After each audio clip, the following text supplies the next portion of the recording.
بهتون نشون بدم. این ویدیو هم میتونه جنبه چیل کردن و ریلکس کردن داشته باشه. همین که سعی میکنم چیزایی که درباره پوست و محصولات پوستی میدونم بهتون بگم و چیزایی که برای خودم خیلی خوب بوده و کار کرده بهتون میگم که حالا شاید به درد شما بخوره و بتونین ازش استفاده کنین تا پوست قشنگ‌تری داشته باشید. خیلی خوب.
صورتم کف میکنه اگه دقت کرده باشین. این ماده اصلا برای پوست خوب نیست چون یه جور سولفاته و به مرور پوست خوش میکنه و آسیب میرسونه و اینا کلا شوینده های خوب اصلا SLS ندارن. اگه که میخوای شوینده خوبی رو خریداری کنید حتما توی مواد اولیش چک کنید که اینو داره یا نه. اگه نداشت بخرین، اگه داشت که نخرید، چون ماده خوبی نیست. یعنی برندهای خوب دیگه از این ماده استفاده نمی‌کنه. چیزی که میتونم درباره چیز منفیش بگم، به نظرم بو داشتنش اصلا خوب نیست. من خودم خیلی دوست ندارم، یعنی اصلا دوست ندارم و نمیتونم، هم اذیت میشم. تونر استفاده نمیکنم چون خیلی به نظرم فایده ای نداره. یعنی من خیلی خوشم نمیاد و هیچ وقت نتونستم با تونر ارتباط برقرار کنم. اما یه چیز جادویی دارم. این Paula's Choice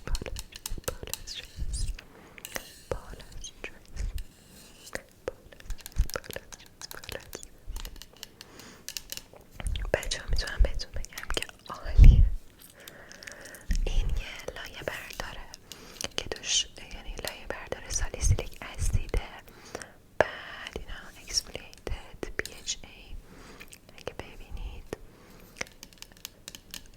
واقعا پوستتون باش تغییر میکنه. من خیلی دوستش دارم. خیلی مشکل من با پوستم بیشتر منافذه و یکم دیدرات بودن. خدا رو شکر جوش اینا ندارم، ولی سالیسیلیک اسید برای کسایی که جوش دارن، پوست چربی دارن و منافذ دارن خیلی خوبه. و این معلول و این لایه بردار واقعا روی اندازه منافذتون واقعا اثر میذاره و کیفیت پوستتون رو خیلی بهتر میکنه، به شرطی که در کنارش حتما از آبرسان و مرطوب‌کننده خوب استفاده کنید. یه نکته هم بگم، از لایه بردارا نباید خیلی استفاده کنید. اگه اصلا تا حالا تجربه استفاده از لایه برداری رو نداشتید، از شبیه یک بار در هفته شروع کنید و به مرور اونو بیشتر کنید. یعنی هفته 2 بار یا مثلا که بعد خیلی بیشتر هفته 3 بار، که باز برای کسایی دیگه خیلی پوستشون به لایه بردار عادت کرده و به سد دفاعی پوستشون آسیب نمیزنن، یعنی از مرطوب کننده که خیلی غنی استفاده میکنن و باعث نمیشه اون بریه رو سد دفاعی پوستشون ضعیف بشه و بدتر ملتهب بشه. حالا من دیگه از این مثلا همون 2 شب یا 3 شب در هفته استفاده میکنم و مشکلی ندارم، اما در کنارش حتما از چیزایی استفاده میکنم که باعث آبرسانی پوستم بشه. این هیالورونیک اسید اوردینریه، درسته؟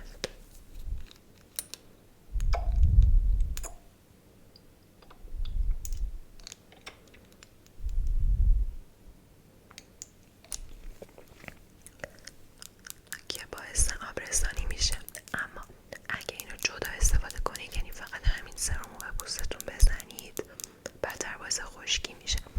به خاطر اینکه هیالورونیک اسید اینجوریه که وقتی میزنید حتما باید روش یه آبرسان و مرطوب کننده بزنید تا اون رطوبت رو توی پوست قفل کنه و اونجوری باعث چیز میشه، رطوبت رسانی عمیق میشه. کلا من سرمای اوردینری رو خیلی دوست دارم و به نظرم از بین سرمایی که داره اینایی که بهتون نشون دادم خیلی خوبن. حالا هیالورونیک اسیدش خیلی اونجوری چیز خیلی خفنی نیست، خوبه، معمولیه.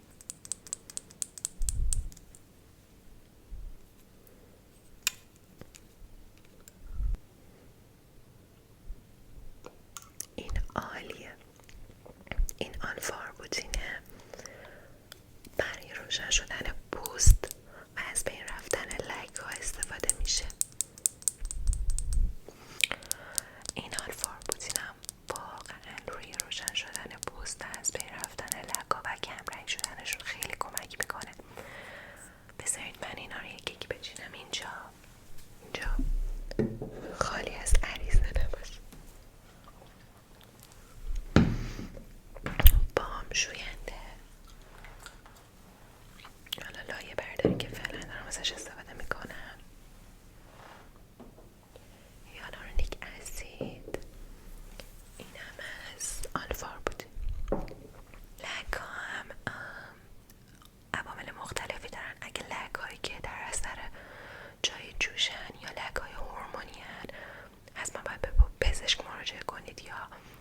آزمایش بدین تا متوجه بشین عامل لکتون چیه.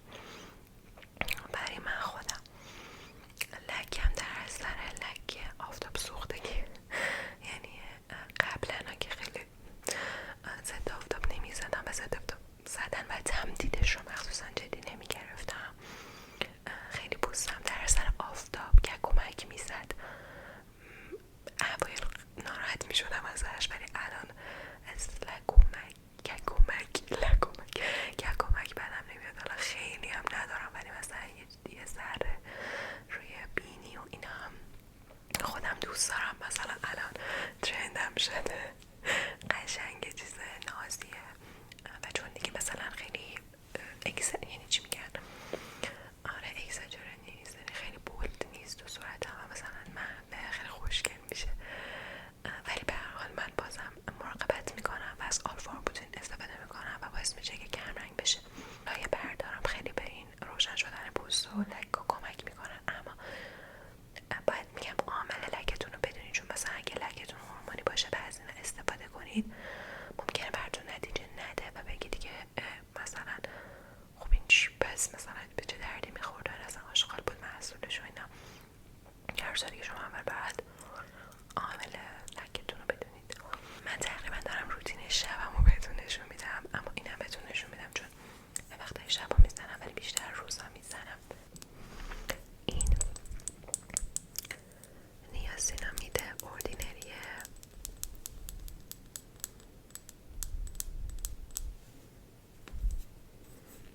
چرا اینا رو صف بستم. این کدریش درسته ها، یعنی باید کدر باشه، نیاسینامید باید شفاف باشه.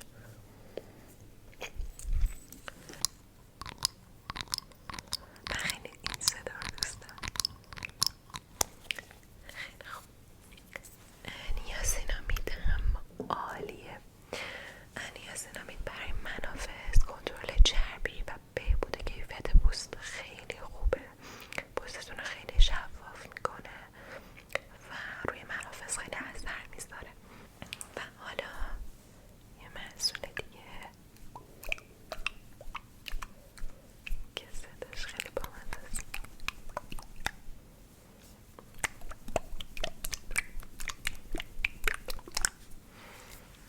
اینه.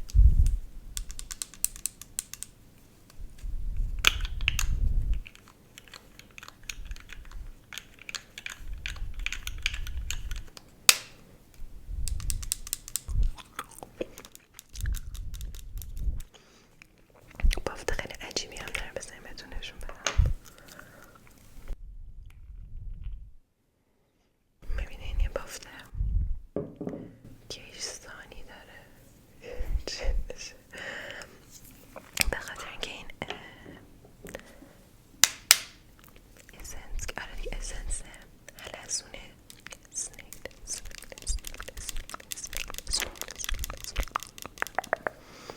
این، من اینو خیلی وقت دارم استفاده میکنم و به خاطر همین حجمش اینجوری شده. این هم یه محصول کوره‌ایه از برند کوزارکس که خیلی برند خوبیه، یعنی یه سری محصولش واقعا خوبن، یه سری حالا خیلی تاثیر ندارن ولی اکثرش خوبن. من خیلی دوست دارم این برندو و این باعث آبرسانی و پلامپ شدن پوستتون میشه. پلامپ شدن یعنی انگار آب رفته زیر پوستتون و پوستتون خیلی شفاف و خفن میشه دیگه. برای زیر آرایش هم خیلی خوبه و حتی یه چیز جادویی داره، حالا اگه خواستیم بعدم بهتون میگم. این محصول روزای اولا که بزنید واقعا من خودم اینطوری بودم که احساس میکردم که واقعا انگار الکیه، چون قیمتش کم نیست. وقتی میزنین میگید وای این چه آشغالی بود خریدم، هیچ فایده نداره، اما به مرور زمان با ترکیب هیالورونیک اسید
خاصی رو نمیتونم پیشنهاد بدم به جز شوینده هایی که تا حالا امتحان کردم و از ضد آفتاب‌های ایرانی که استفاده کردم و پشیمون‌تر از همیشه بودم بعد از خریدشون. اصلا حال نکردم با هیچ کدوم به جز یه ضد آفتاب فلویدی مای بود که یه موقعی خیلی ترند شده بود و اینا که بار خریدم که همطور استفاده کنم ببینم چجوریه. چیز بدی یعنی بافتش به نسبت از خیلی از ضد آفتاب‌های ایرانی خوب بود، جذبش خوب بود، واید کست یا رد سفیدی نداشت اما بوی خیلی بدی داشت، یعنی بوی پماد میداد و من خیلی بدم میومد. چی داشتم میگفتم اصلا مرطوب کننده های ایرانی. من خیلی یه بار فقط همون درمالیفت استفاده کردم، اون نمیدونم چرا چشمو میسوزوند و اینش خیلی بد بود. برای همین مرطوب کننده پیشنهاد میکنم که چون چیز خیلی مهمیه از یه برند خوب تهیه کنید. و اینکه گفتم اگه پوست چربی دارید از مرطوب کننده های سنگین اصلا نترسید، به خاطر اینکه اگه که شما سطح دفاعی پوستتون آسیب دیده باشه و یا مثلا پوستتون خیلی التهاب داشته باشه، این مرطوب کننده ها که میتونن رطوبت رسانی کنن و رطوبت رو تو پوستتون قفل کنن